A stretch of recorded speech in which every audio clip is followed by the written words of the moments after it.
Bismillahirrahmanirrahim. Assalamualaikum warahmatullahi wabarakatuh. Testing. Suara jelas ke bagi baik, alhamdulillah. Baik, kita tunggu sahabat-sahabat lain. Kita tunggu lagi 2 minit. 9.15 tepat kita akan mula insya-Allah.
Bismillahirrahmanirrahim. Assalamualaikum warahmatullahi wabarakatuh. Innal hamdalillah wassalatu wassalamu ala Rasulillah wa ala alihi wa ashabihi wa man nasarahu wa man wala. La ilma lana illa ma 'allamtana innaka antal alimul hakim. Wa la hawla wa la quwwata illa billahil aliyyil 'azim. Allahumma ij'alil Qur'ana rabi'a qulubina wa nura sudurina wa dhahaba humumina wa jalaa'a ahzanina. Allahumma 'allimna minhu ma jahilna wa dhakkirna minhu ma nusina warzuqna tilawatahu ana al-layl wa ana an-nahar. Allahumma ij'alil Qur'ana hujjatan wa syafa'atan lana yawmal qiyamah. Amin ya rabbal alamin. Baik, ibu-ibu, ayah-ayah, kakak-kakak, abang-abang yang dirahmati Allah Subhanahu wa taala, alhamdulillah, summa alhamdulillah, kita panjatkan kesyukuran kepada Allah Subhanahu wa taala dengan limpah kurnianya kita dapat bertemu lagi secara alam maya di page Akademik Tadabbur Malaysia. Kita masih lagi dalam perihal ataupun dalam tajuk sabak di dalam Al-Quran. Maka apabila kita sebut sabak di dalam Al-Quran, kita kena faham bahawa ia adalah salah satu yang diceritakan, yang kita faham sabak ni adalah tempat. Biarpun begitu, nanti di akhirnya kita akan melihat sabak ni datang daripada mana nama dia. Cumanya sekiranya kita perhatikan, Al-Quran banyak menceritakan kepada kita tempat, banyak mendedahkan kepada kita karakter-karakter ataupun orang-orang yang berada di sesuatu tempat yang mana Allah Ta'ala ceritakan mereka yang berada di Mekah, mereka yang berada di Sabah, di Yaman, mereka yang berada di Madinah, mereka yang ada di Palestin. Dan ada juga tempat yang Allah Subhanahu Wa Taala tak rakamkan dalam Al-Quran, tidak sebut secara spesifik di manakah perkara ataupun kejadian berlaku. Sebagai contoh, Al-Quran hanya sebut Bukit Judi, tetapi ada khilaf di manakah bahtera Nabi Nuh berlabuh, tetapi tidak diceritakan kepada kita dalam Al-Quran secara detail. Nabi Nuh itu alaihi salam, di manakah baginda memulakan dakwah dia? Adakah di Palestin, adakah di Mekah, adakah di India? Tidak dimaklumkan kepada kita. Begitu juga dengan Nabi SAW tidak memberitahu kepada kita secara detail di manakah berlakunya dakwah Nabi Nuh alaihi salam selama 950 tahun. Baik tuan-tuan yang dirahmati Allah Subhanahu wa taala sekalian, kebanyakan yang Allah ceritakan kepada kita tempat dan orang. Yang menjadi fokus utama apabila Allah cerita tentang tempat, Allah akan maklumkan kepada kita tempat tersebut Allah Taala bagi nikmat. Ya, seperti mana kita baca watini wazzaitun wa turi sinin wa hadzal baladil amin. Sebagai contoh apabila Allah bersumpah dengan nama tempat, nah, ataupun Allah bersumpah dengan sesuatu benda, sebagai ayat yang saya sebutkan tadi secara ringkasnya watini wazzaitun, buah tin, buah zaitun. Allah Taala bersumpah demi buah tin, demi buah zaitun. Wa turi sinin, dan Tursina. Wa hadzal baladil amin, dan di negeri ini yang Allah Taala bersumpah iaitu Makkah Al-Mukarramah yang dijamin akan keamanannya. Allah Subhanahu wa taala bersumpah dengan nama tempat. Allah Taala bersumpah juga di awalnya dengan nama buah, tin dan zaitun. Jumhur ulama menyatakan bahawa, termasuk Al-Imam Ibn Kathir menyatakan kepada kita, apa yang Allah nak tunjukkan kepada kita bukan sekadar Allah Taala nak bagi tahu bahawa di sana ada buah tin, buah zaitun yang boleh dibuat ubat dan sebagainya, yang bagus untuk kita punya pemakanan kita ataupun untuk dibuat ubat. Oh tidak, tetapi Allah Subhanahu Wa Taala menyentuh hal tersebut disebabkan oleh kerana buah itu berada di mana. Sebagai contoh, watin wazaitun, buah tin, buah zaitun. Allah bersumpah tin dan zaitun. Ayat yang kedua Allah bersumpah dengan Tursina, nama tempat. Ayat yang ketiga Allah bersumpah dengan nama tempat lagi, iaitu Al-Baladil Amin, yang dimaksudkan ialah Mekah. Yang pertama buah, yang kedua tempat, yang ketiga tempat. Adakah Allah Ta'ala sengaja dan sahaja-sahaja untuk bersumpah dengan nama buah? Maka kita perlu melihat kepada apa kalam ulama, apa kalam jumhur menyatakan watin zaitun. Apa yang dimaksudkan adalah bukan sekadar buah, tetapi Allah nak memaklumkan bahawa di manakah buah tersebut timbul ataupun muncul, ataupun dengan banyaknya muncul, dengan banyaknya orang kata tumbuh subur.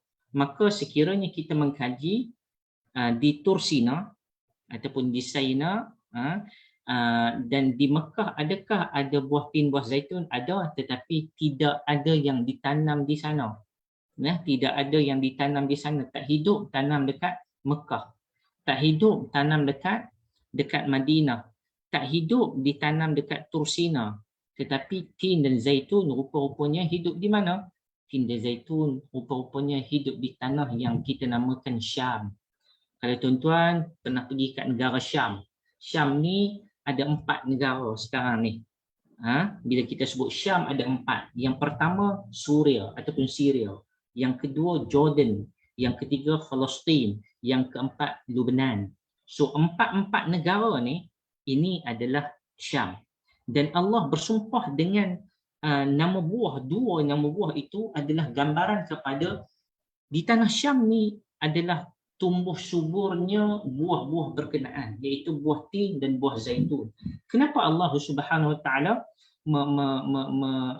bersumpah dengan buah tersebut? Gambaran kepada nikmat yang Allah Subhanahu Wa Taala berikan kepada tempat-tempat tersebut. Tempat-tempat yang kita sebutkan ini, tanah Syam, Tursina, satu lagi Makkah, adalah tempat yang penuh dengan keberkahan, yang penuh dengan keberkatan. Kerana apa? Di sana adalah tanah para anbiya, tanah para nabi. Di sana adalah tanah yang mana Allah Subhanahu Wa Taala menurunkan apa? Menurunkan wahyu Allah Subhanahu Wa Taala di atasnya.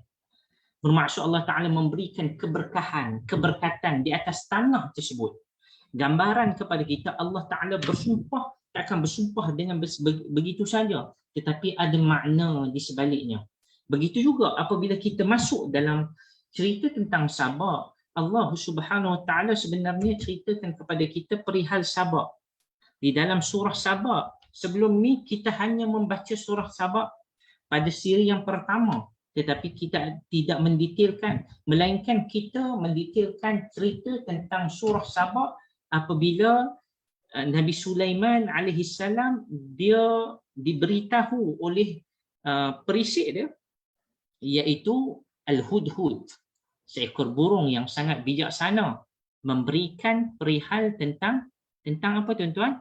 Tentang kerajaan Sabak yang diperintah oleh seorang wanita yang nama dia, yang kita tahu, yang well known kita tahu, kita duk panggil Ratu Balqis, Ratu Balqis, Ratu Balqis. Tetapi Allah Subhanahu Taala tidak menamakannya. Begitu juga dengan Nabi SAW tak sebut pun nama Balqis. Nah, ia adalah riwayat Israiliyat yang kita sebut sebelum ni. Baik, tuan-tuan muslimin muslimat yang dirahmati Allah Subhanahu Wa Taala sekalian. Maka kalaulah kita perasan apabila kita membaca Al-Quran, banyak nama tempat yang Allah Subhanahu Taala sebut dalam Quran. Dan setiap tempat yang Allah Ta'ala sebut dalam Quran ni semuanya diberikan ni'mat.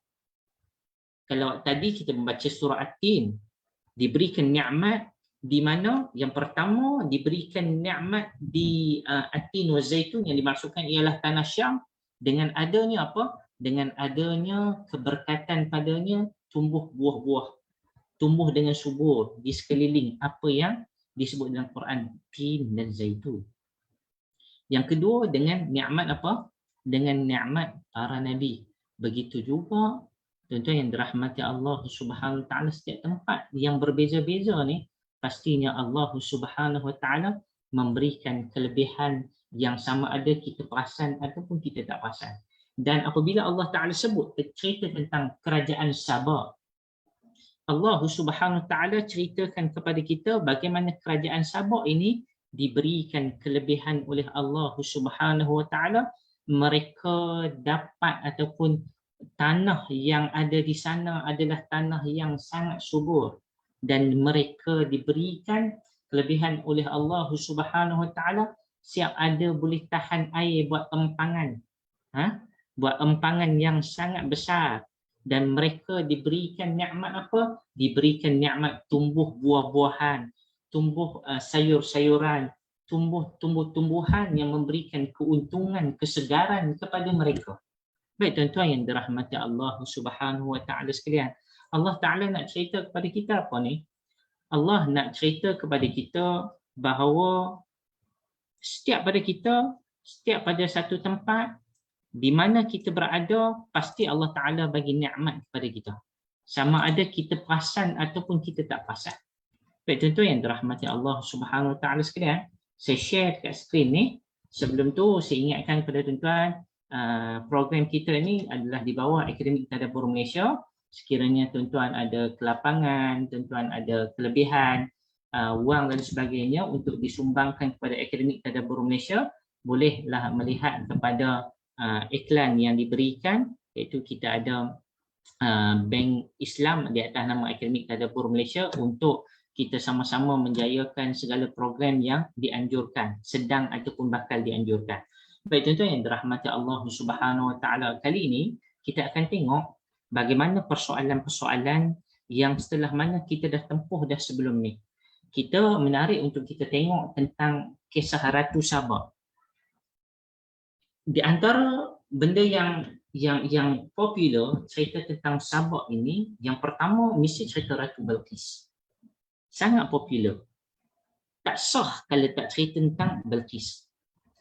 Apabila kita berbicara tentang Balqis ataupun Ratu Sabak ini, kita kena ingat semula di episod ataupun di siri kita yang ketiga, Ratu Sabak apabila dia masuk, apabila dia sampai ke Palestin, apabila dia sampai ke Palestin, di atas arahan siapa?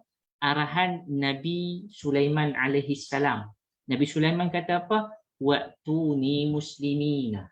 Kamu datang kepadaku untuk apa? Untuk serahkan diri kamu.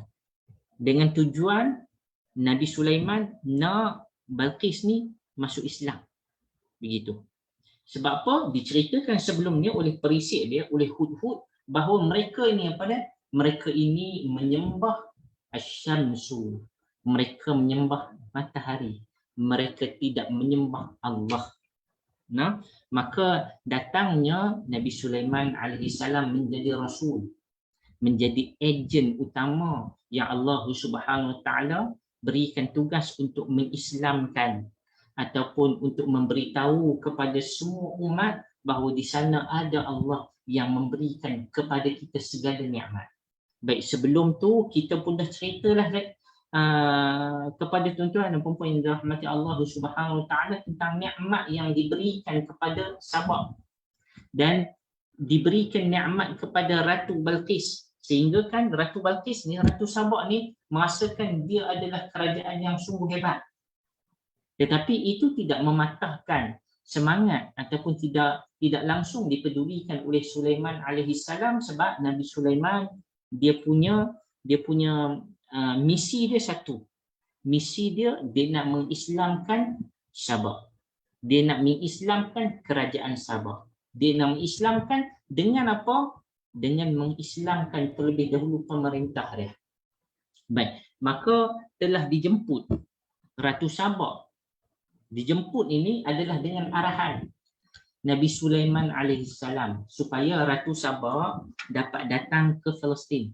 Kita dah cerita itu berapa kilometer, lebih kurang kalau kita tengok peta sekarang, kalau kita tengok Google Map, lebih kurang 2000 kilometer perjalanan daripada Sabah, ikut jalan darat ke, ikut jalan laut ke, ikut jalan laut lagi jauh, ikut jalan darat ataupun jalan udara, 2000 kilometer. Maka 2000 kilometer ini berpergianlah kerajaan ataupun Ratu Sabah pergi ke Nabi Sulaiman alaihissalam yang berpusat di mana? Di Baitul Maqdis, di Palestin. Maka mereka pergi ke Palestin. Baik tuan-tuan yang dirahmati Allah Subhanahu Wa Taala sekalian. Maka Nabi Sulaiman alaihissalam apabila panggil Ratu Balqis pergi sampai dekat Palestin. Apabila sampai dekat Palestin, apa yang dibuat oleh Nabi Sulaiman alaihissalam sebelum tu di siri yang lepas kita dah ceritakan. Nabi Sulaiman offer kepada orang-orang bawahan dia, siapa yang boleh mendatangkan istana Ratu Balqis. Maka Ifrit dia jawab apa? Aku boleh datangkan sebelum kamu sempat bangun daripada tempat duduk kamu, wahai Sulaiman. Kemudian ada seorang lagi yang diberikan kelebihan oleh Allah Subhanahu Wa Taala, tidak dinyatakan siapakah nama dia, bagaimana rupa bentuk rupa orang dia, tetapi dia menjawab apa? Aku dapat mendatangkan istana Balqis sebelum kamu dapat berkelip mata. Sebelum kamu berkelip mata, kamu dah sampai dah istana Balqis di hadapan mata kamu, wahai Sulaiman. Maka di sana Nabi Sulaiman alaihissalam hanya perlu memberikan arahan sahaja. Maka sampai sekelip mata istana Balqis di depan Nabi Sulaiman alaihissalam. Waktu tu Balqis baru on the way daripada mana? Daripada Sabah nak ke Palestin, nak ke Baitul Maqdis. Mereka masih on the way, tetapi istana dah sampai sekelip mata di hadapan Nabi Sulaiman alaihissalam. Baik tuan-tuan yang dirahmati Allah Subhanahu Wa Taala sekalian, kalau tuan-tuan perasan kan, Nabi Sulaiman alaihissalam telah mengarahkan sebelumnya. Apa yang Nabi Sulaiman arahkan kepada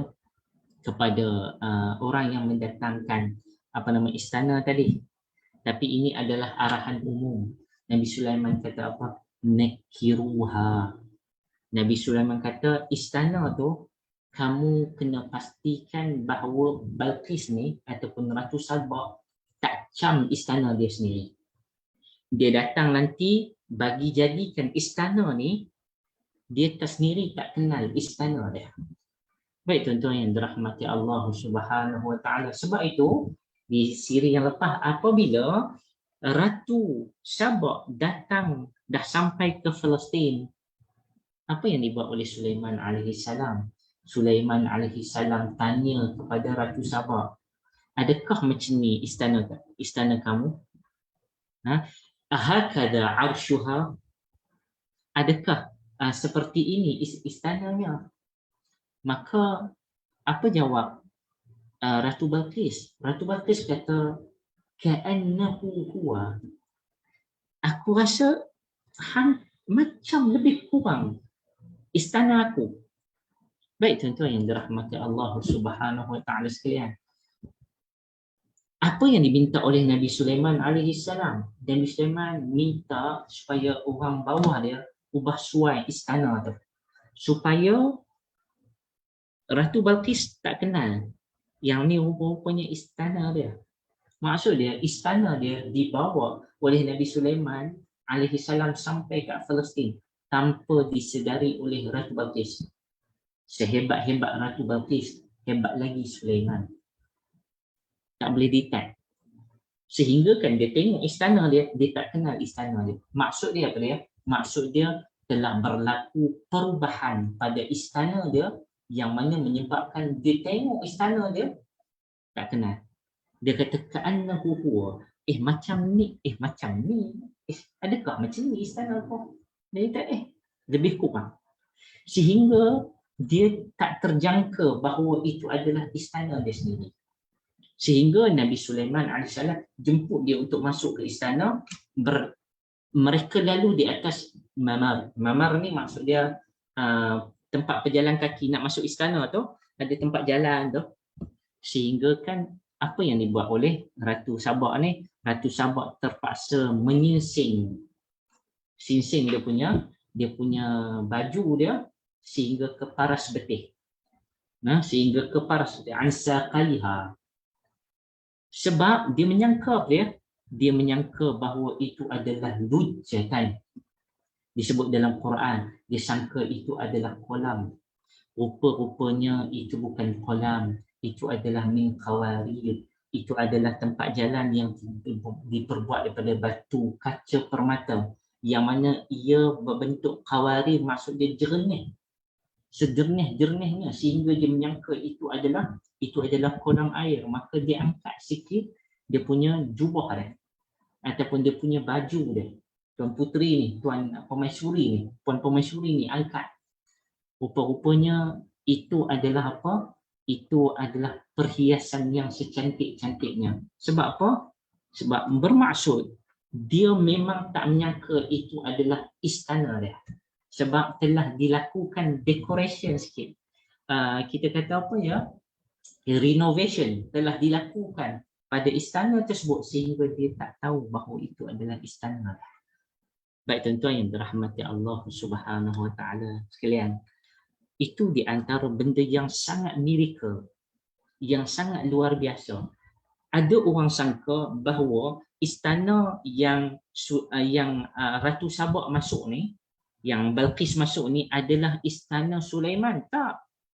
Sulaiman alaihi salam ada lagi satu istana. Istana ni istana yang berbeza. Ini adalah istana Sabak. Yang tu baru istana Sabak. Belum cerita tentang istana Sulaiman alaihi salam. Hebat. Subhanallah. Kita nak cerita subhanallah. Macam mana? Kita tak berada di tempat kejadian.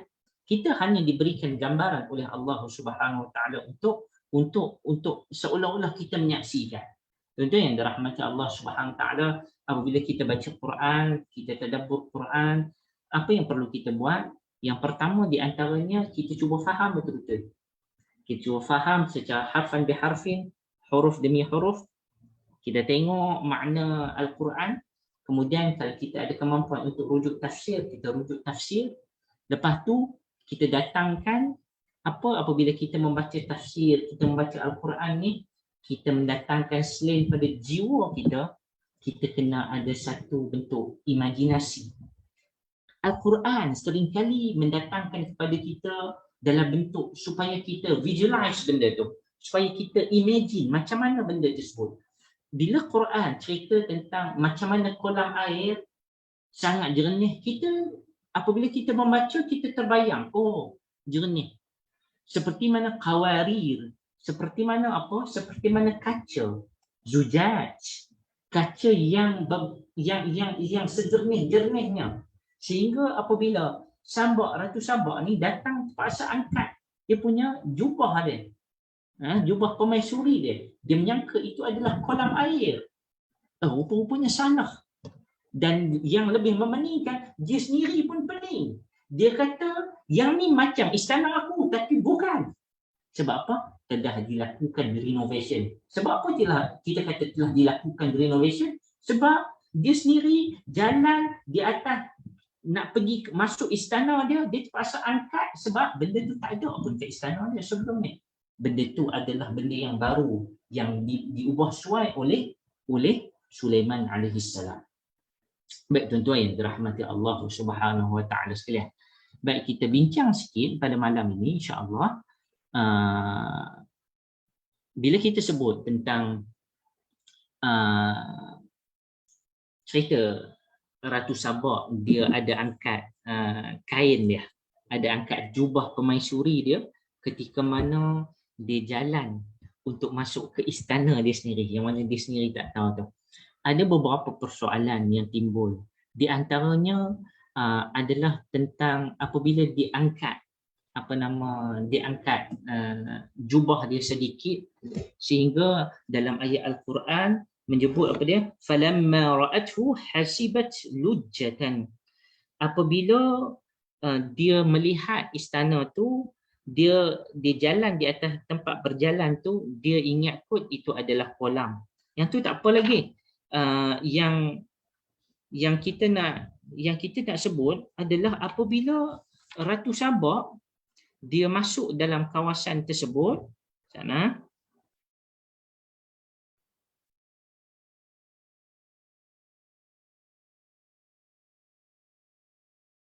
Okey. Dia Al-Quran kata apa?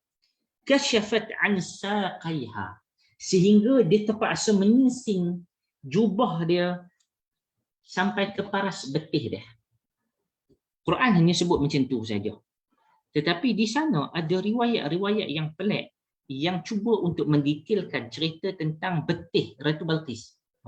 Gitu. Maka ada yang mengambil riwayat Israiliyat. Riwayat Israiliyat ni banyak riwayat yang pelik-pelik yang sebut tentang Balqis, Ratu Balqis. Di antaranya ada riwayat yang menyebut tentang Malikatus Sabah ini ataupun permaisuri ini.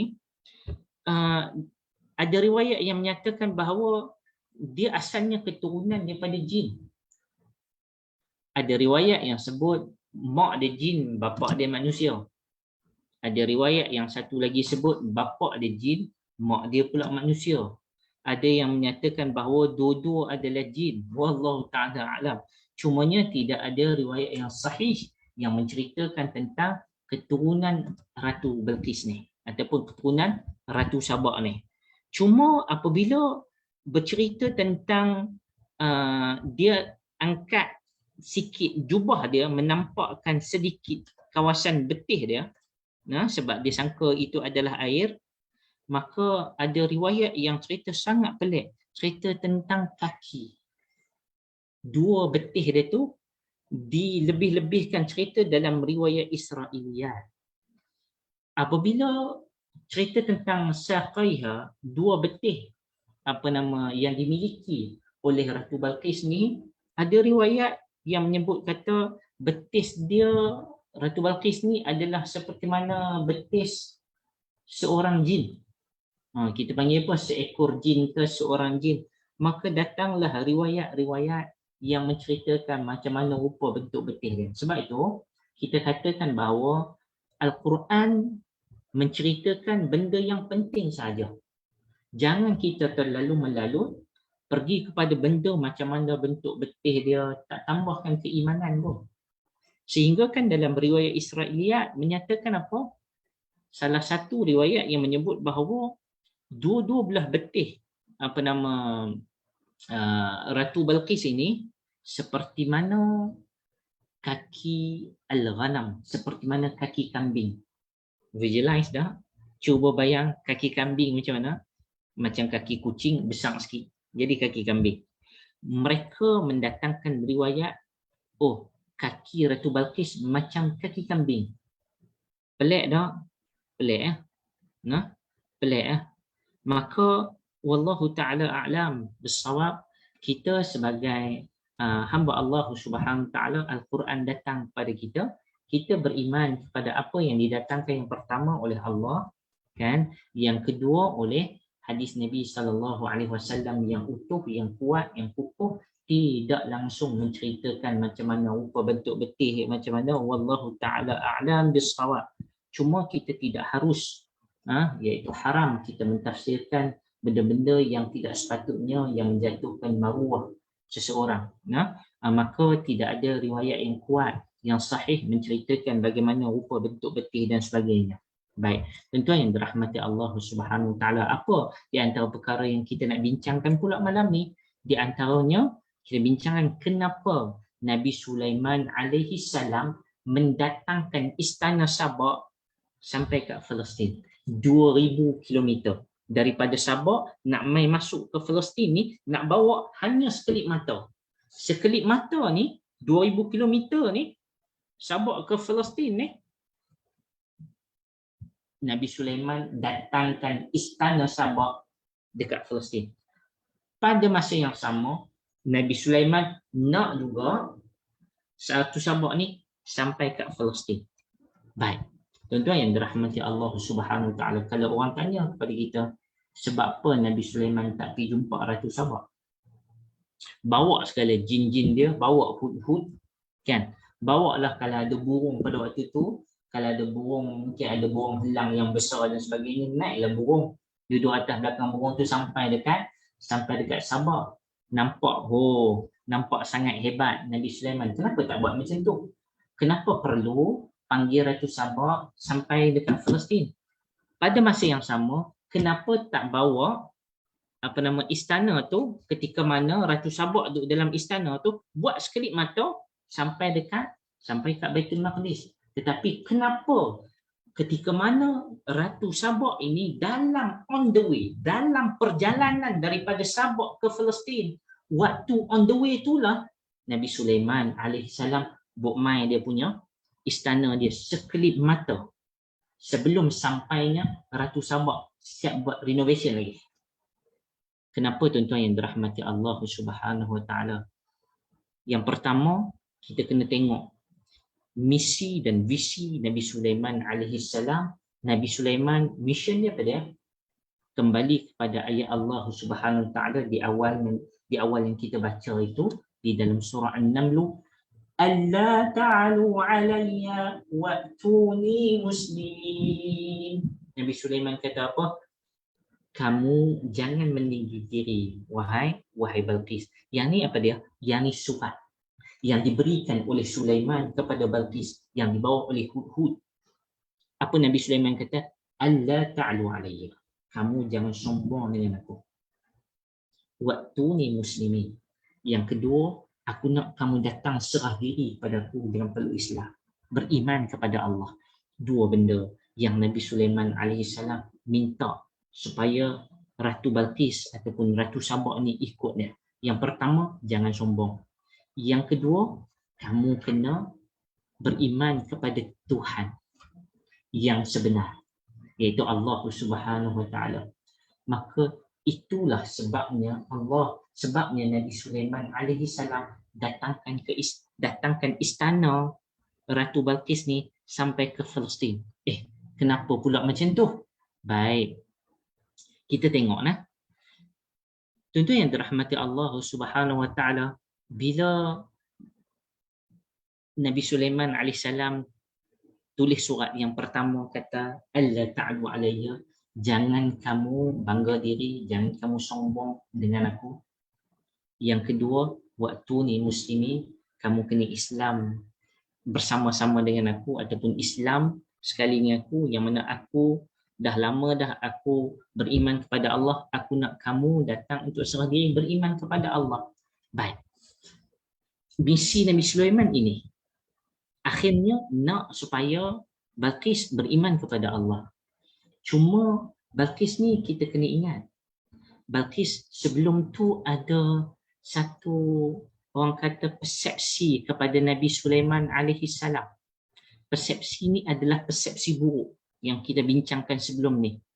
Persepsi buruk ni adalah satu tuhmahan kepada Nabi Sulaiman alaihissalam. pada masa yang sama ia adalah sangka buruk. Macam mana Nabi Sulaiman nak buang sangka buruk ni? Dan kita kini ingat, macam mana boleh Nabi Sulaiman tahu bahawa Ratu Balqis ada sangka buruk dengan dia? Ingat tak tuan-tuan yang dirahmati Allah Subhanahu Wa Taala sekalian, ketika mana Nabi Sulaiman alaihi salam hantar burung hudhud. Nabi Sulaiman alaihi salam suruh apa? Suruh burung hudhud memerhati, mendengar, menyelidiki apa yang diperkatakan oleh mereka. Apa yang diperkatakan oleh siapa? Yang pertama, apa yang diperkatakan oleh Balqis. Yang kedua, apa yang orang-orang kanan dia, jemaah menteri dia kata tentang Sulaiman alaihi salam. Apa yang mereka kata? Sebab itu Nabi Sulaiman alaihi salam dia datangkan istana Balqis ni untuk menjawab ke semua persoalan, untuk menepis ke semua yang sepatutnya ataupun ke semua yang sebelum ini yang disangka dengan sangkaan yang tidak betul pada kerajaan Sulaiman alaihi salam. Kita kena ingat apa kata Ratu Balqis sebelum tu. Balqis kata qalat innal muluka idza dakhalu qaryatan afsaduha. Apa kata Balqis? Dia kata sesungguhnya raja-raja, mana-mana raja termasuk Sulaiman, apabila masuk satu-satu kawasan, afsaduha, dia akan merosakkan kawasan tersebut. Seperti mana berlaku perang, kan? Amerika masuk Iraq. Iraq makin baikkah ataupun musnah negara dia? Musnah negara tu. Amerika masuk Afghanistan.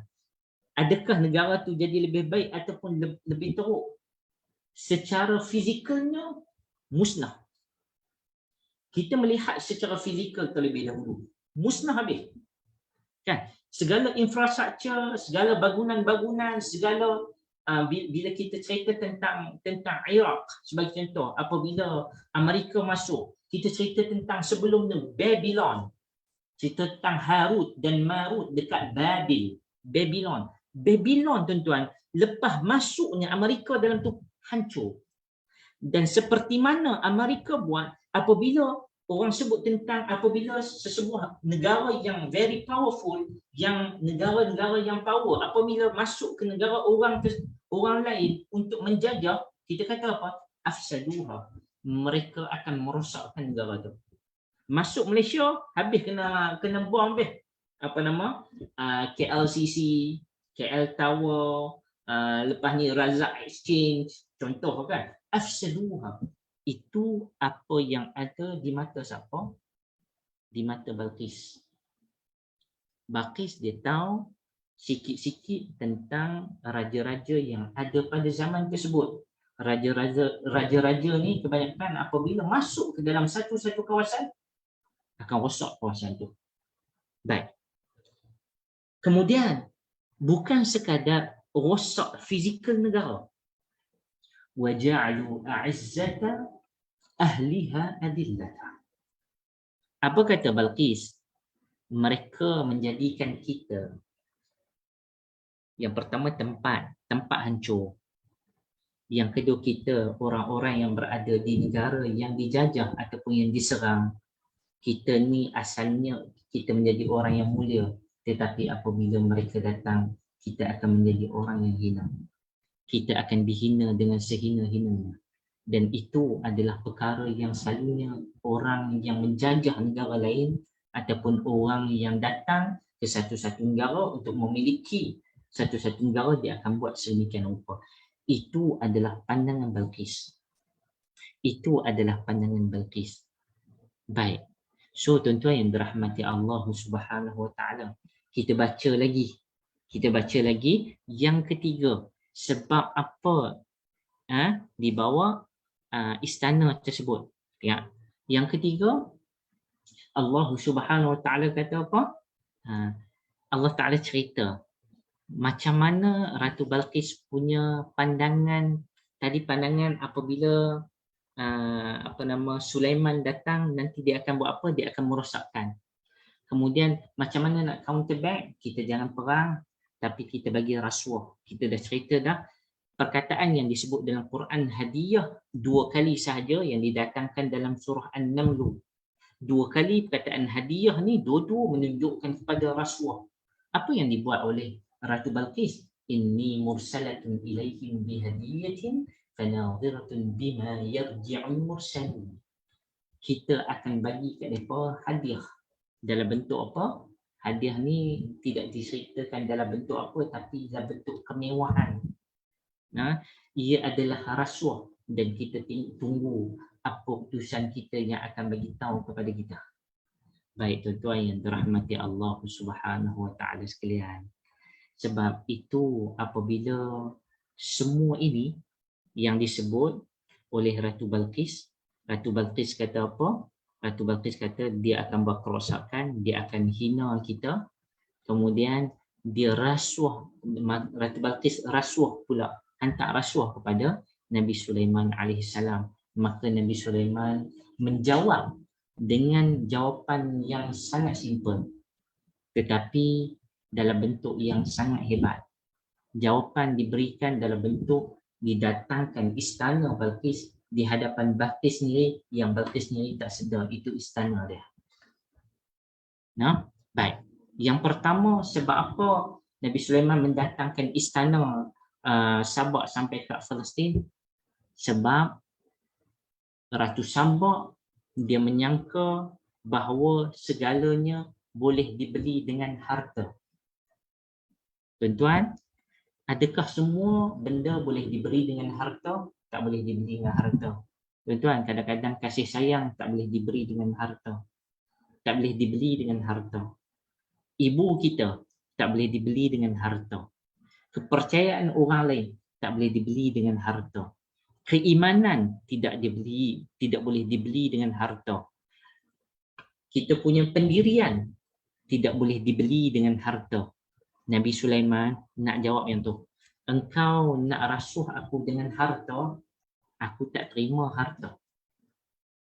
Engkau menyangkakan bahawa engkau lebih kaya daripada aku, engkau silap. Aku lebih kaya daripada engkau, hasil kurniaan Allah.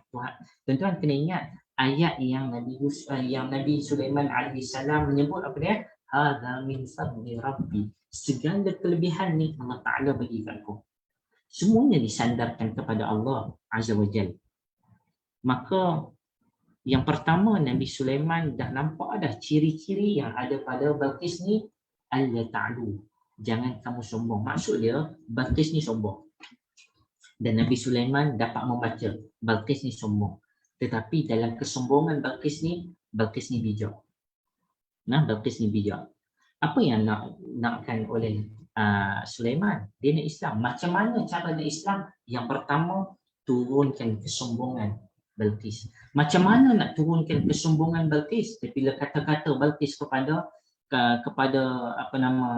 Sulaiman ni memang jelas Sulaiman ni tak baik dan sebagainya, itu persepsi buruk.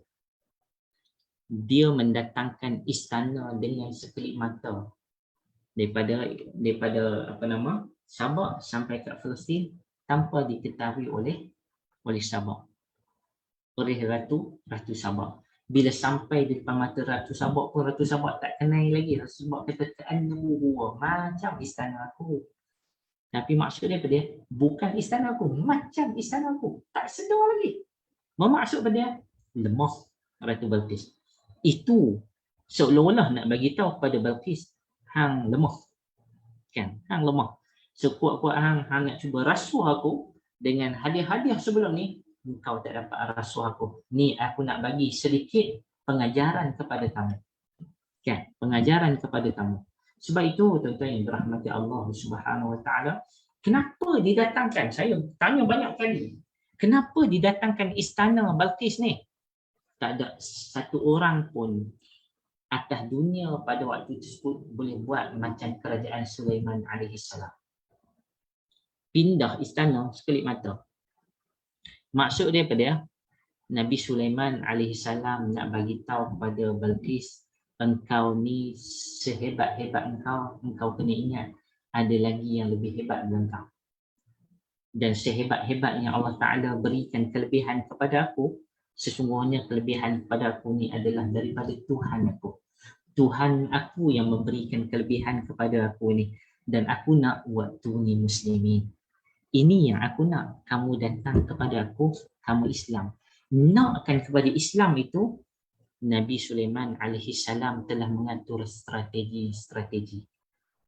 Tentu yang dirahmati Allah Subhanahu wa taala sekalian, bila istana tersebut telah direnovate, Ratu Balqis tak boleh cam dia jalan nak masuk istana dia. Akhirnya agak-agak tahu dah. Akhirnya sudah tentulah Ratu Balqis tahu. Apabila Ratu Balqis tahu itu adalah istana dia, segala kesombongan yang ada pada diri dia drop terus. Macam mana Sulaiman boleh buat macam tu? Melainkan satu kuasa yang tidak mampu diberikan, melainkan ianya adalah kuasa yang diberikan oleh Allah Subhanahu wa taala. Sedangkan Sulaiman ini sangat berkuasa. Yang sangat berkuasa ni pun ada Tuhannya. Yang sangat berkuasa ini pun tunduk kepada yang maha kuasa. Maka akhirnya, tuan yang dirahmati Allah Subhanahu wa taala, Ratu Sabah apabila dia tengok keadaan macam tu, apabila dia realize last sekali bahawa Sulaiman AS ni adalah sangat hebat kerana diberikan kuasa oleh Allah Subhanahu wa taala yang maha hebat. Nah, maka last sekali Ratu Balqis kata apa? Qalat Rabbi inni zalamtu nafsi wa aslamtu ma'a Sulaiman lillahi rabbil alamin. Wahai Tuhan aku, sesungguhnya selama ni aku telah menganiayai diri aku sendiri. Inni zalamtu nafsi. Aku ni aniaya diri aku selama ni. Wa aslamtu ma'a Sulaiman. Dan sekarang aku menegaskan bahawa aku menyerahkan diri kepada Allah. Wa aslamtu ma'a Sulaiman. Aku berserah diri memeluk Islam bersama-sama dengan Nabi Sulaiman alaihi salam. Lillahi rabbil alamin. Hanya kepada Allah Subhanahu wa taala, Tuhan sekalian alam. Tuan-tuan yang dirahmati Allah Subhanahu wa taala, rasa bersalah dah Ratu Balqis. Dia rasa bersalah dan rasa menyesal yang amat sangat. Sebab apa? Dia rasa diri dia hebat sangat. Tuan-tuan yang dirahmati Allah Subhanahu wa taala sekalian, sama dengan kita apabila kita rasa kita hebat sangat, tiba-tiba Allah Subhanahu wa taala menemukan dengan orang yang lagi hebat pada kita. Kita akan jadi macam mana tuan-tuan? Kita akan jadi terduduk. Kita orang yang tak sedar diri. Contoh, kita ni adalah pemain bola Malaysia. Kan? Kita selalu cakap besar, gaji aku banyak dan sebagainya. Aku adalah pemain terbaik. Yang tu baru peringkat Malaysia. Kita tak pergi lawan Brazil lagi. Lawan Brazil kena bukuh, bukan kita ligam bola. Kita terpaksa kejar orang. Kan? Bola tak boleh dekat kita pun. Kita hanya mampu untuk kejar sahaja. Tak mampu untuk mendapatkan bola sebagai contoh. Kan? Maka waktu tu kita akan rasa hina sangat apabila kita lawan pasukan yang besar seperti Brazil sebagai contoh. Kita rasa apa? Aku memang tahu dah, aku tak akan menang. Maka tuan-tuan yang dirahmati Allah Subhanahu wa taala sekalian, Ratu Sabah, bagaimana Ratu Sabah sudah semestinya Ratu Sabah sangat terkejut. Rupa-rupanya yang ni istana aku. Istana aku telah diubah suai. Celah mana ataupun sempat masa mana Sulaiman dia ubah segala benda ni? Yang tu baru istana dia. Bukan istana Sulaiman alaihi salam lagi. Mungkin ada probability istana Sulaiman alaihi salam jauh lebih canggih. Istana Sulaiman jauh lagi hebat daripada istana Balqis. Sebab itu apabila Balqis dia dipertunjukkan ataupun ditunjukkan pertunjukan yang sangat luar biasa ini, akhir sekali Ratu Balqis kata, Rabbi inni zalamtu nafsi. Ya Allah, sesungguhnya aku menganiayai diri aku. Tentu yang dirahmati Allah Subhanahu wa taala sekalian, kalau kita perasan dalam Quran 2 kali sahaja disebut Rabbi inni zalamtu nafsi. Ya Tuhan, Tuhan aku, sesungguhnya aku betul-betul menganiayai diri aku sendiri. Baik. Ayat ini disebut dua kali. Yang pertama ketika mana Ratu Balqis dia melihat kuasa Allah yang Allah Ta'ala tunjukkan di atas tangan Sulaiman alaihi salam, sehingga dia terkesan kepada hati dia. Sebab selama ni dia expect macam lain. Rupanya expectation dia adalah berbeza. Sebagaimana Nabi Musa alaihi salam terkesan juga apabila Nabi Musa rasa dia bersalah. Nabi Musa kata, Rabbi inni zalamtu nafsi faghfir li dhanbi. Dalam surah Al-Qasas, apabila Nabi Musa alaihi salam dia tertumbuk, tak sengaja tumbuk orang tu sampai mati. Ada pergaduhan, dia membela orang yang sepatutnya dia bela, tetapi dia hanya tumbuk sekali je. Sekali tumbuk, mati terus orang tu. Sehingga kan Nabi Musa AS merasa menyesal. Sebab itu Nabi Musa AS melarikan diri sampai dekat Madian.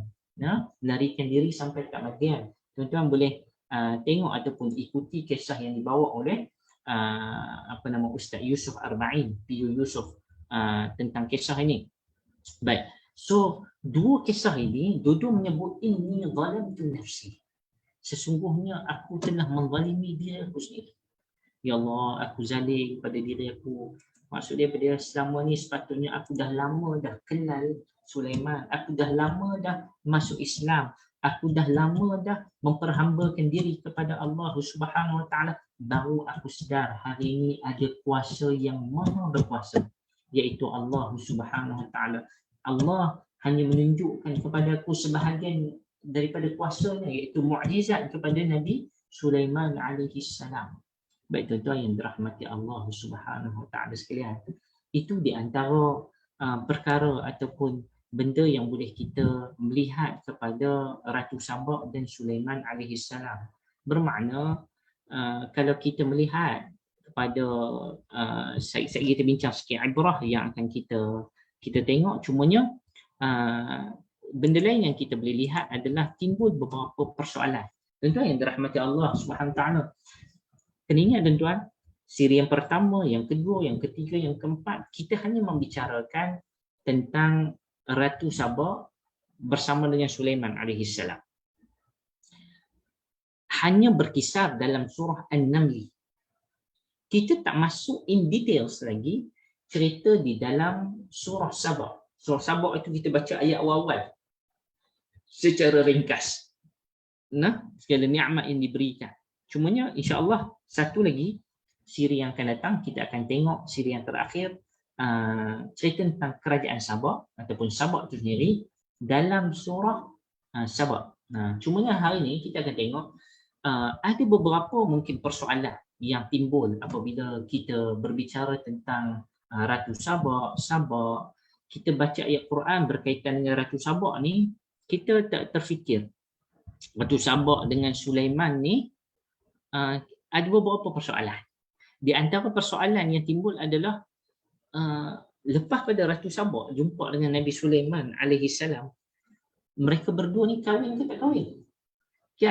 Kan kita pergi kenuri kahwin sebagai ya Allah, satukan dua mempelai ini seperti mana engkau satukan Sulaiman dengan Balqis, seperti mana engkau satukan Yusuf dan Zulaikha. Baik, itu di antara dua yang disebut. Baik, tuan-tuan yang dirahmati Allah Subhanahu Taala, dalam Quran sebut tak dia berkahwin. Surah Yusuf tak sebut pasal Yusuf kahwin dengan Zulaikha. Begitu juga Sulaiman alaihissalam tak sebut pun dalam Quran Sulaiman kahwin dengan Sabah. Tak ada sebut dalam Quran dan tidak disebut di dalam hadis Nabi sallallahu alaihi wasallam, melainkan ianya ada di dalam riwayat Israiliyat. Syekh Salah Abdul Fattah Al-Khalidi berpandangan, dan itu adalah saya berpegang dengan pandangan tersebut, iaitu Ratu Balqis tidak berkahwin dengan Nabi Sulaiman alaihi salam, dan Yusuf tidak berkahwin dengan Zulaikha, sebab Quran tak cerita, hadis Nabi sallallahu alaihi wasallam tidak ada pendetilan menceritakan perkara tersebut, melainkan ia adalah riwayat Israiliyat. Kalau tuan-tuan nak percaya silakan. Cumanya tidak disebut secara jelas sebab kaedah nanti dia akan timbul pula persoalan bila dah kahwin keturunan Sabak dengan apa nama Nabi Sulaiman. Sebab kalau kita ambil riwayat daripada Sulaiman, daripada riwayat Israiliyat, kita akan jumpa benda yang lagi serabut. Contoh daripada apabila kita ambil riwayat Israiliyat, tadi kita dah jumpa riwayat Israiliyat cerita tentang betis Ratu Balqis ataupun betis Ratu Sabak ni rupanya macam betis kambing, rupanya macam kaki binatang sebab dia asal daripada keturunan jin. Siapa yang sebut ni? Yang sebut ni adalah riwayat Israiliyat. Maka dia akan datang, macam mana Nabi Sulaiman kahwin dengan Ratu Balqis yang ada kaki macam tu? Nanti anak Nabi Sulaiman ni jadi macam mana? Sebahagian anak dia jadi macam rupa kambing ke? Ataupun kaki akan ikut rupa Balqis ke? Sebab itu kita tak pergi lajak jauh sampai ambil riwayat Israiliyat. Cukup sekadar apa yang diceritakan di dalam Al-Quran, begitu juga yang didedahkan di dalam hadis Nabi sallallahu alaihi wasallam. Kalau tanya pandangan Syekh Salah Abdul Fattah Al-Khalidi, pengarang kitab Ma'a Qasas As-Sabiqin, Dr. Salah kata apa? Tak perlu ambil riwayat Israiliyat ni, ditolak terus. Ia adalah riwayat yang batil. Yang kedua, adakah Ratu Sabak dia kembali ke Sabak lepas pada istana, dibawa istana Ratu Sabak ni dibawa sampai ke Baitul Maqdis? Adakah dia pindah terus dekat Baitul Maqdis ataupun dia balik ke Sabak? Juga tidak diceritakan di dalam hadis Nabi sallallahu alaihi wasallam. Begitu juga tidak diceritakan dalam Al-Quran.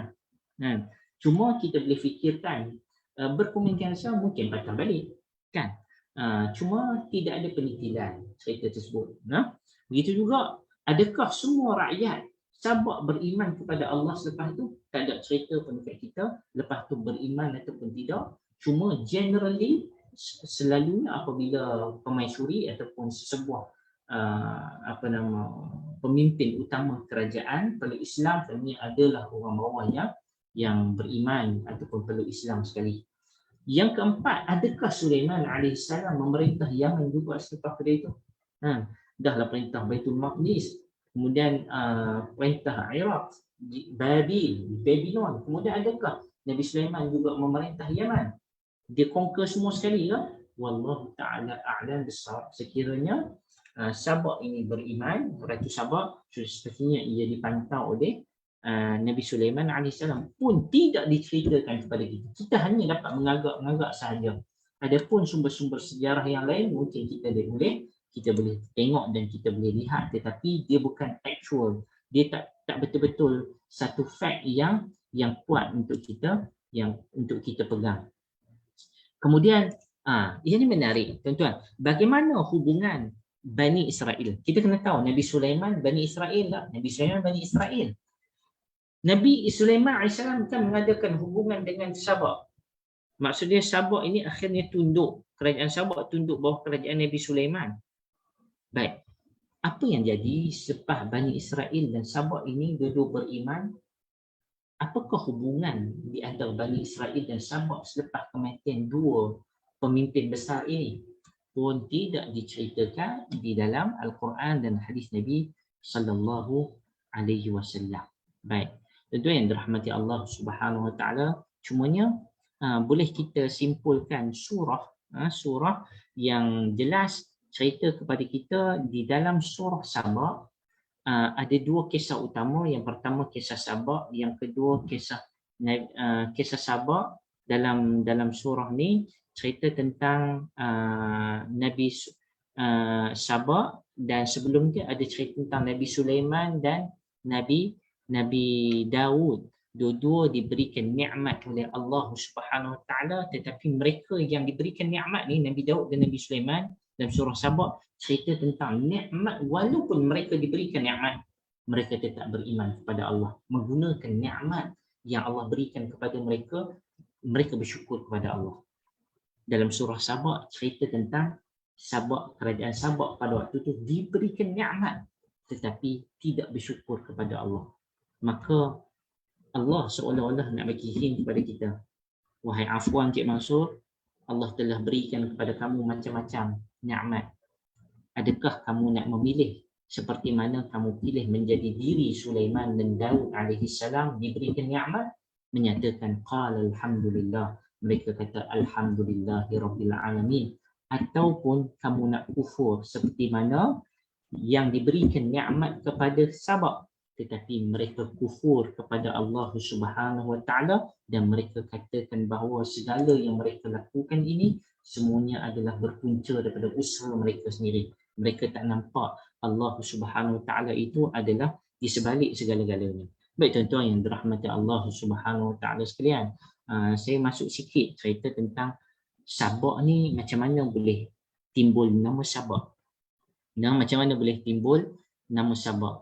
Baik, di dalam hadis riwayat Imam Ahmad yang telah diberikan nilai sanad yang sahih oleh Syekh Ahmad Syakir yang menganalisa hadis ini, begitu juga Albani menyatakan di dalam riwayat yang berbeza, lafaz yang hampir sama yang diriwayatkan oleh Al-Imam At-Tirmidzi menyatakan hadis ini adalah hadis yang sahih.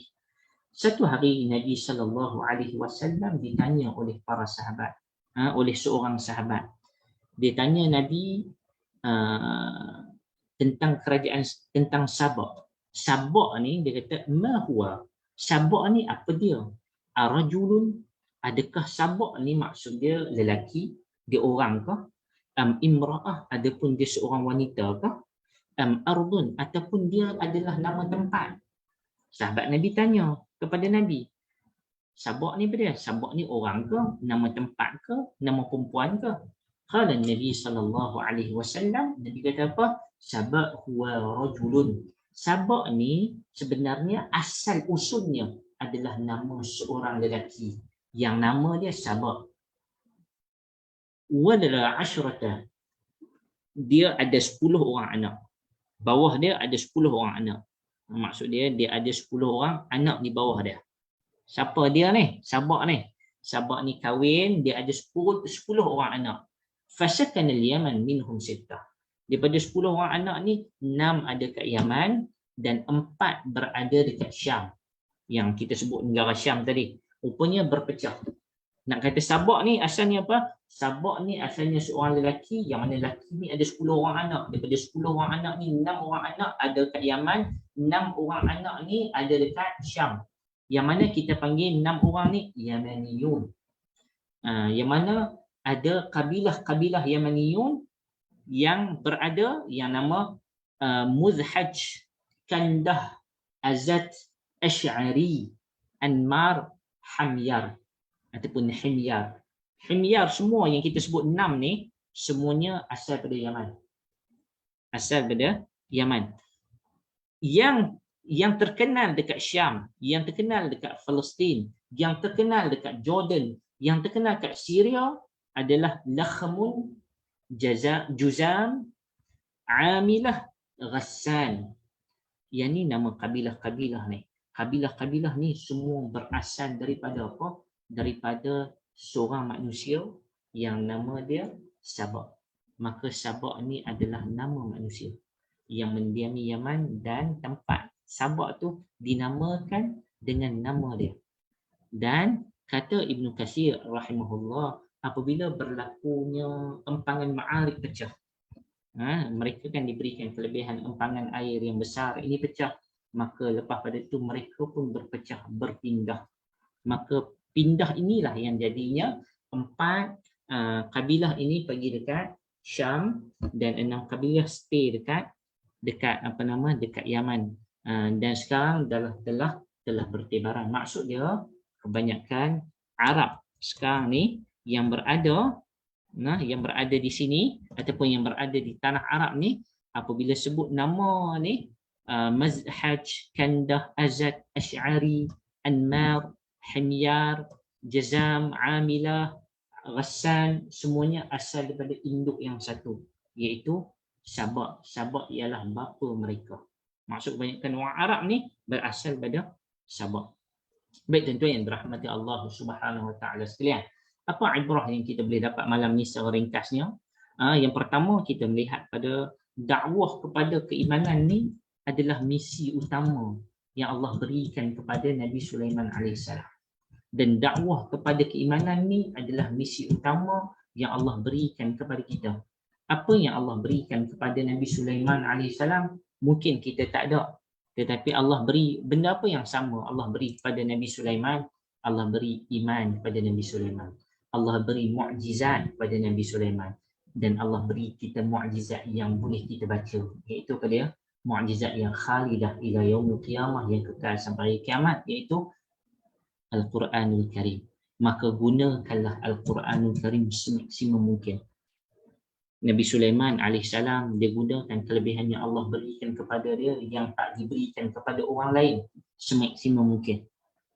Sehingga kan orang lain boleh peluk Islam. Kerana apa? Kerana Sulaiman. Sehingga kan Sabak menyatakan apa? Wa aslamtu ma'a Sulaiman. Aku beriman bersama-sama dengan Sulaiman. Lillahi Rabbil Alamin, kepada Tuhan sekalian alam. Maksud dia, Nabi Sulaiman berjaya membawa Balqis sehingga Balqis masuk Islam kerana musabab dia. Ianya menjadi satu teguran kepada kita. Selama ni tuan-tuan yang dirahmati Allah, ada tak kita untuk ajak kawan-kawan kita untuk rapat dengan Al-Quran ataupun rapat dengan Islam dengan adanya diri kita? Berbanding dengan Sulaiman, diberikan segala kelebihan pada zaman dia. Kita ada tak kelebihan tuan-tuan? Kita pastinya ada kelebihan. Dan kelebihan kita pada malam ini, semua kita dengar ayat yang sama. Semua kita baca ayat yang sama. Semua Allah Ta'ala bagi kepada kita, Alhamdulillah, malam ini satu kesempatan untuk memahami ayat Al-Quran. Bahawa kita atas dunia ni ada mission. Mission kita semua sama. Iaitu kita nak sebut kata Islam adalah the best one. Islam adalah yang terbaik. Maka macam-macam cara untuk kita tunjukkan bahawa Islam ni adalah yang terbaik. Baik, yang kedua, Nabi Sulaiman AS, dia bukan sekadar dia tulis surat kepada Balqis supaya apa dia? Supaya Allah ta'alu alayya. Jangan kamu sombong. Waktini muslimin. Kamu datang kepada aku dalam keadaan beriman. Kamu menyerah diri kepada Allah. Bukan sekadar tulis surat. Tapi Nabi Sulaiman AS buat terus. Buatnya Nabi Sulaiman ni bukan Nabi Sulaiman pergi kat sana, tapi Nabi Sulaiman panggil dia mai kat sini dengan cara yang sangat luar biasa. Dengan cara yang sangat luar biasa. Maksud dia walk the talk. Dia buat apa yang ditulis. Dia bukan sekadar tulis, tapi dia buat dengan tegasnya Nabi Sulaiman AS. Yang ketiga, tuan-tuan yang dirahmati Allah, sehebat-hebat Nabi Sulaiman AS, kalau kita tengok cerita dalam cerita dengan Ratu Sabak ni, baginda Nabi Sulaiman AS, dia tak boleh buat kerja seorang-seorang. Dia kena ada pembantu, dia ada hud-hud. Nabi Sulaiman ada ahli kitab tadi. Nabi Sulaiman ada ifrit, ada jin yang membantu dia. Bukan nak suruh kita pergi minta tolong dengan jin, tak, haram hukum dia. Cuma nak kata Nabi Sulaiman AS, sehebat-hebat Nabi Sulaiman ini, tak boleh buat kerja dakwah dia seorang-seorang. Nabi Sulaiman memerlukan bantuan daripada orang sekeliling, bukan sekadar orang, haiwan sekeliling. Allah Subhanahu Wa Taala memberikan miracle, hantar untuk menjadi tentera-tentera Allah ni di kalangan haiwan-haiwan. Begitu juga dengan Nabi SAW, begitu juga dengan kita. Nabi SAW, tuan-tuan masih ingat bagaimana Nabi berhijrah, yang menjadi tentera-tentera Nabi adalah tentera yang luar biasa. Junud, yang menjadi jundullah, yang tentera-tentera Allah ni yang sangat luar biasa. Nabi ketika mana nak berhijrah dari Mekah ke Madinah, kita kena ingat labah-labah menjadi tentera Nabi SAW. Kambing-kambing peliharaan anak Abu Bakar As-Siddiq menjadi tentera-tentera Allah Subhanahu Wa Taala untuk menyelamatkan Nabi SAW. Maka sedar ataupun tidak sedar, sebenarnya ada sahaja tentera-tentera yang gaib, tentera-tentera yang kita tak nampak, yang sentiasa membantu kita sekiranya kita membantu kerja Allah Subhanahu Wa Taala. In tansurullah yansurkum wa yuthabbit aqdamakum. Kemudian yang keempat, Allah Subhanahu Wa Taala dalam kisah ni, kalau kita baca, Allah seolah-olah nak galakkan kita mengambil tahu hal jiran kita. dengan hal negara lain supaya kita lebih terbuka dan mengambil manfaat apa yang ada. Tuan-tuan yang dirahmati Allah, Ratu Balqis kan, Ratu Balqis ataupun Ratu Sabah ni, dia tak tengok keluar dan dia terlupa untuk melihat keluar adanya orang yang lebih hebat daripada kita. Bermaksud Allah seolah-olah nak bagi tahu kepada kita dalam kisah Nabi Sulaiman ni, kita kena ambil pengajaran bahawa kita bukan hanya melihat diri kita, tetapi kita juga perlu melihat dunia luar. Kita tengok pada dua sisi. Yang pertama, tengok sisi adakah mereka lebih baik pada kita ataupun mereka lebih buruk pada kita. Dari sudut keimanan, kita tengok mereka lebih baik pada kita, kita nak jadi macam mereka. Sekiranya kita melihat daripada sudut infrastruktur, kan, tengok negara miskin, Allah kesiannya negara ni, kita kata Alhamdulillah negara aku lebih baik pada negara dia, dengan Allah Ta'ala beri nikmat kepada kita. Baik, yang kelima tuan-tuan, kita perhatikan kisah Sabah yang dibawa oleh Al-Quran. Allah cerita proses dan gerak kerja yang banyak yang dilakukan oleh Nabi Sulaiman AS. Banyak proses-proses, hantar surat, riki, bagi tahu maklumat, selidik, hantar sekali lagi burung kudu untuk pastikan apa, buat fact finding apa yang ada dekat Sabah, kemudian balik laporkan, kemudian ambil tindakan. Proses yang cerita ni, kemudian buat ubah suai, datangkan datangkan istana Ratu Sabah, buat ubah suai, semua tu diceritakan banyak proses. Tapi tuan-tuan, Allah hanya cerita satu ayat, tu pun ambil hujung ayat sikit je. Result dia apa dia? Wa aslamtu ma'a Sulaiman lillahi rabbil alamin. Akhirnya proses tersebut dijayakan Allah dengan mengislamkan Balqis. Yang cerita pasal Islam Balqis ni, hujung ayat sikit je, tak sampai satu ayat, ambil hujung ayat.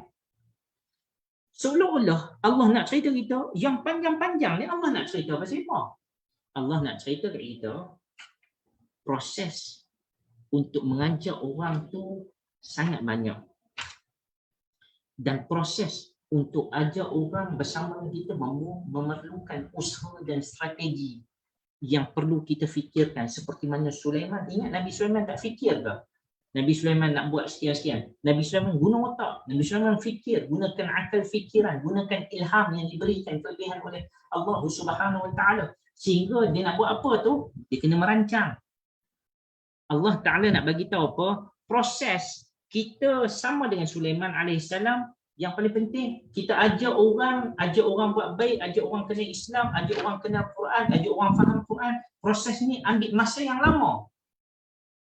Result dia sikit je sebut. Seolah-olah Allah nak sebut, Allah tak pandangkan result kita. Allah tak pandang result tu sangat.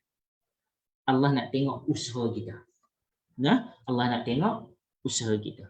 Wallahu ta'ala a'lam bis-shawab. Tuan-tuan yang dirahmati Allah Subhanahu Wa Ta'ala sekalian, insya-Allah kita akan bicarakan lagi episod yang terakhir, siri yang kelima, kisah Sabah dalam surah Sabah.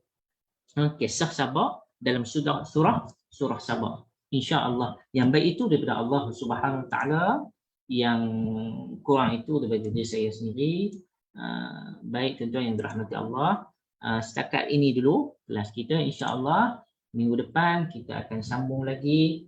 Yang baik itu daripada Allah Subhanahu Wa Ta'ala, yang kurang itu daripada diri saya sendiri. Aku qauli hadza wa astaghfirullahal azim wa lakum wa barakallahu fikum. Wassalamualaikum warahmatullahi wabarakatuh. Baik, terima kasih pada semua, pada Encik Husni Abdul Samad, pada Puan Halimatun, pada Puan Nur Azmira, Puan Alimah, Puan Ina, Puan Ruqayyah dan lain-lain, Abang Zul.